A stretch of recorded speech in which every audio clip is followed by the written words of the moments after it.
jeunes dans l'âge. La rupture également par la mise en place du bureau de l'Assemblée qui s'est fait sans tambour ou sans assez de tambours ni trompettes, parce que l'Assemblée c'est le lieu de la contradiction par excellence. Mais la rupture a commencé par ce qui s'est passé de façon inédite. On a refusé à un membre du gouvernement, sans regarder l'élégance, mais parce qu'il y a un texte qui s'y oppose. Il faut que ce soit au Sénégal pour accepter cette situation. Jamais dans le monde on pouvait envisager une pareille situation. C'est de la rupture. Il faut l'accepter. Mais la rupture également, vous avez entendu le président de l'Assemblée annoncer les mesures de changement d'ordre digital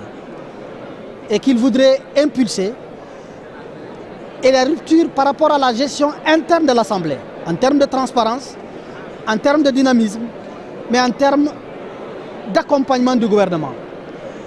Et c'est la raison pour laquelle nous savons, nous, gouvernement, que la rupture va se mesurer d'abord sur le triptyque. Le vote des lois, la représentation, mais surtout le contrôle de l'action gouvernementale. Et nous pensons que cette rupture ne va pas être dans la recherche du buzz, parce que ce que j'appelle le Sonko Sonkolou ou le Guiguioulou ne va pas être le maître-jeu dans l'Assemblée nationale. Les députés seront assez lucides et feront des sursauts de patriotisme pour accompagner l'action du gouvernement. Et ce sont également nos attentes vis-à-vis de cette législature. Merci beaucoup le ministre Yankhoba Diémé. Pour l'instant nag moom mooy ministre bi nga xam ne moom la ñu dénk wàllu infrastructure transport terrestre et aérien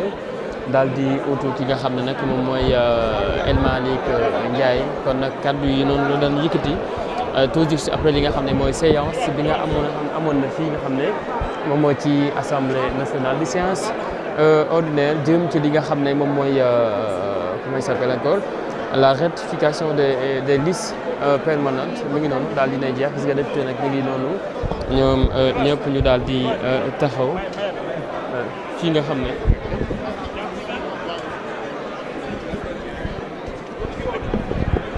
voilà moom nag moo doon kaddu ci fii nga xam ne mooy ci assemblée nationale mi ngi noonu député yaa ngi noonu ngeen di leen di gis fii nga xam ne moom mooy ci hall sans limite wala plutôt hall assemblée nationale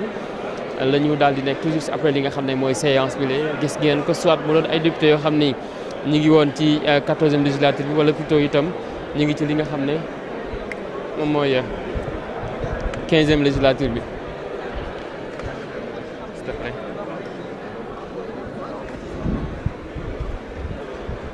laa ci mën a wax mooy ne dañu ne Sénégal justice bu bees nañu bëgg bu am indépendance justice boobu nag tey moom moo indi lii may leeral itam sénégalais ni dara majorité Pastef laalewul ci lii parce que foog naa ni ñun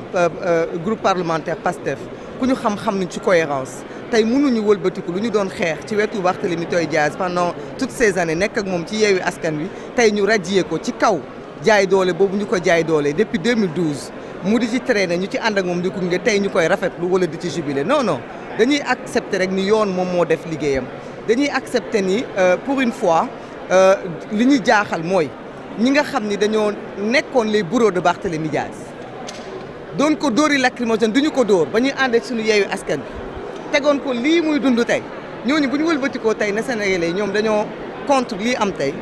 dañuy wax Sénégalais nañuy delloowaat suñu xel ñun acteurs politiques yi te di jéem a am des comportements cohérents parce que fax politique warul tax boo changé position rek nga changé idée changé waxin li juriste yi di wax Dieu est la loi mais c'est la loi qui est là le ministère de la justice moo demandé l'application par rapport à une décision définitive te foog naa ni loolu groupe parlementaire bi mënu ci dara majorité bi mënu ci dara ñun majorité bi fi ñu nekkoon ñu ngi fa nekk ba tey li ñu waxoon démb loolu kese la ñuy waxaat tey li ñuy ñaan rek mooy à partir de maintenant li fi nit ñi doon dund mooy ay persécutions politiques pour des appartenances mu dagg fi mu jóge fi loolu kese la ñuy ñaan mais amuñu ci benn sentiment parce que mënu ci am sentiment. li ngeen def nii wàllum dictature la xaw ngeen bëgg indi comme li fi xewoon. waaw damay sant yàlla bu baax bi nga xam ni wane nañ encore une fois seen vrai visage sénégalais parce que foog naa fukki at ak ñaar nga koy persécuter nit ñun ñu koy gunge. ñun ñoo àndoon ak moom ci Yewwi di ko gunge ci wuyu ji yi mu doon wuyu ji di ko sotle di ko jooyle di ko xeexle ñoom tey ñu wëlbatiku naan décision bi am te jóge na Sénégalais leeral décision bi mu ngi jóge ci ñoom parce que bañ ko décision définitive ba muy am ñoom ñoo nekkoon au pouvoir ñun mënuñu ci dara foog naa ñun mënuñu ñëw nag di dellu ginnaaw naan dañuy defaraat justice loolu bu ñu ko mënoon def dañuy delluwaat ci suñuy candidature delluwaat ci suñuy parrainage delluwaat ci li fi justice defoon lépp mais loolu malheureusement mënuñu ko donc sénégalais yi gisaat nañu ni ñii de li ñu doon wax sax gëmuñu ko bañ nekkee majorité démb ñoo waxoon ni Barthélemy baaxul tey ñu nekk minorité ñu bëgg a indi leneen donc sénégalais yi ñu ngi nelawuñu ñun daal liñ ci mën a wax en tant que acteur mooy ne loi moo def yoonam du Pastef ndax Pastef mënu ko def parce que encore une fois en tout cas man sama jëmm ak ñi ànd ak man ci Pastef mënuñu wax dara tey suba ñu wax le contraire li Barthélemy Dias dund du yoon parce que ay nit waruñu woon dem ci maireem di ko songu ba lii di ci am malgré que ñëpp xam nañ ni retenu am na mënoon na demee neneen parce que il aurait pu sommer mu tirer mais justice moo wax ni moom moo def xam kay wax ñun xamuñu ko.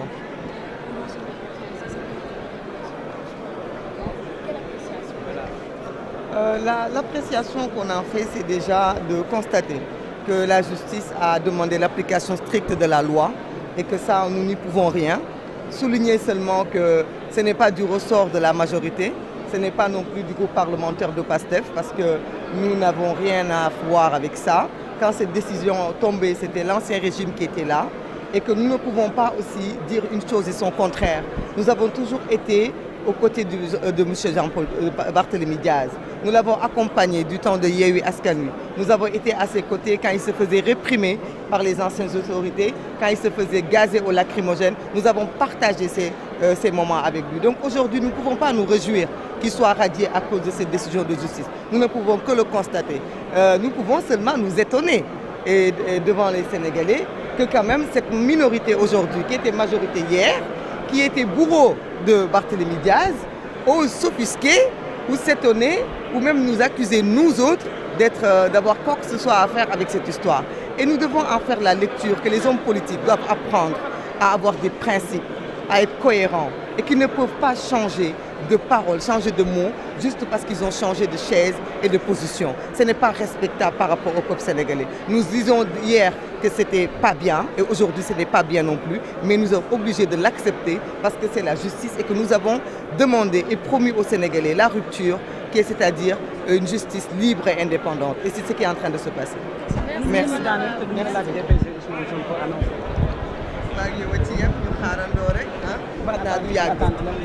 waa di ci xaar rek lii Sénégalais yi bëgg ak fi incha allah fi gouvernement bi bëgg a yóbbu Sénégalais yi yéene bi mu ci am te loolu yëpp foog naa dina feeñ ci DPG bi incha allah. jigéen ñi bi ñu yëgee ne Maïmouna Bousso dafay dugg si assemblée bi kontaan na man taxawaay nga nar a am pour l'instant. waa am yaakaar am yéene taxawal jigéen ñi taxawal xale yi taxawal néew di doole yi di ñaan itam jigéen ñi xam ne man Sénégalais yi ñoom def nañ ma député ba pare mais pour ma nekk seen député ñoom ñoo koy def seen bopp mooy ñu yen ma seen ay soxla seen ay mbébét seen ay xeex xam ni itam loolu képp moo ñu fi indi lépp lu ñu bëgg ñun ñu taxawee ko rek ñun noonu la ñuy taxawee incha allah merci beaucoup.